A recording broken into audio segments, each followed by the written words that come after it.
Alors donc moi je suis Thomas Sibyl, j'ai 51 ans, j'ai passé la moitié de ma vie à travailler dans l'agriculture et l'autre moitié à travailler dans la restauration.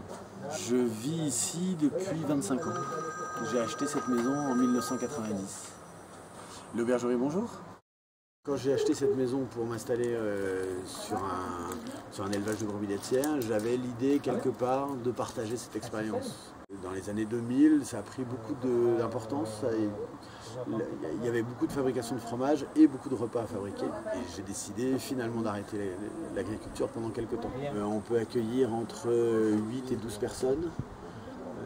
Et l'aubergerie, le restaurant, peut accueillir une trentaine de convives. Les premières années ici, c'était très drôle parce que j'avais pas beaucoup d'argent.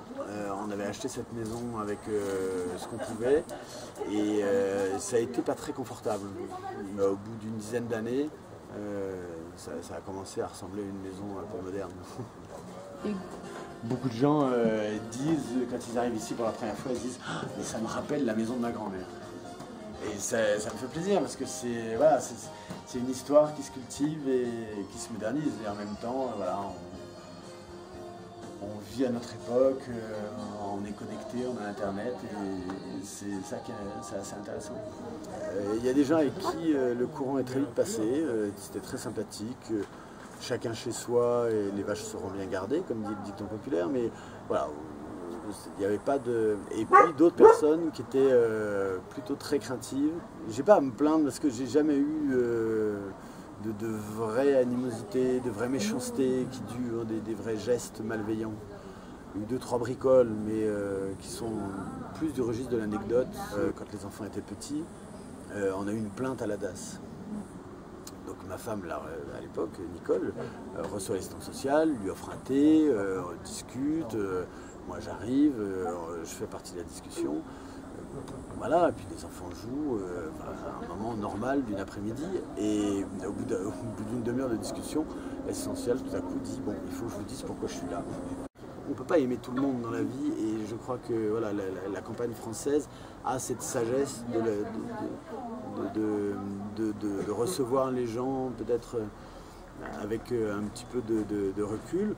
Ce qui n'est pas le cas des endroits complètement touristiques où quand vous venez, vous avez toujours l'impression d'être le bienvenu et le roi du pétrole, sauf qu'on vous juste votre argent. Et ici, il y a un petit peu quelque chose de différent.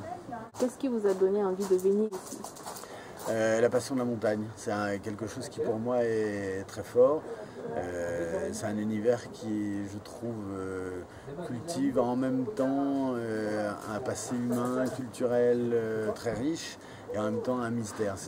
On est toujours entouré par un environnement qu'on ne peut pas totalement visiter et j'aime beaucoup ça.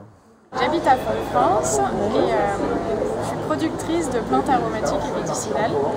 Alors en fait j'ai des cultures de plantes aromatiques un petit peu plus bas dans la vallée, à Alvar en fait, parce que c'est moins haut en altitude donc c'est plus facile. Et voilà, donc j'ai mes cultures et je fais toutes mes préparations et je les vends.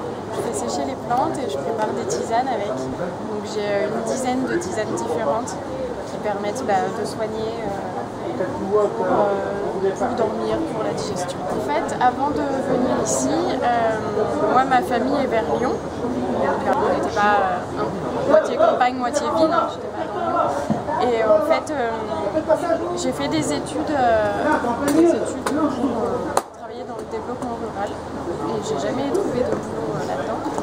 Et du coup, je suis arrivée ici il y a 8 ans. Quelque chose qui m'a marqué. Alors il y a un truc vraiment, c'est moi je trouve l'entraide ici en fait. Moi je suis arrivée, je faisais pas encore mes plantes, tout ça.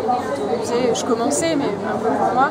Et en fait j'ai réussi à m'installer ici et à habiter ici et tout ça. Et je fais tout ça toute seule en fait. Et à réussir à en être là parce que il y a les gens de dessous de la Ferrière qui sont vachement là et qui m'ont vachement aidé en fait.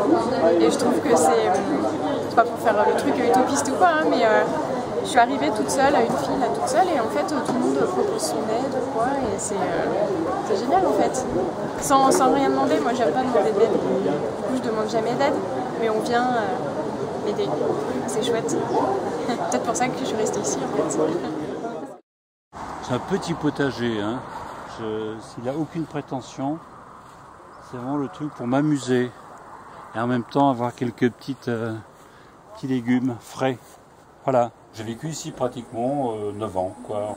Et ces 9 ans donc de vie ici m'ont permis de découvrir cette vallée, de découvrir l'ensemble de la montagne, parce que je me baladais beaucoup en montagne. Ce qui m'a donné envie de m'installer ici, c'est que j'avais besoin d'abord de me poser, parce que j'avais beaucoup bourlingué avant, et parce que le coin m'a plu, son côté un peu sauvage, même très sauvage à l'époque encore, le côté un peu isolé aussi, une histoire d'amour aussi, hein, de la vallée et d'une personne. Hein. Moi, j'ai eu un peu de mal à m'intégrer quand même avec la population locale qui était assez distante. Et ça, je crois que c'est très important, la différence de vécu.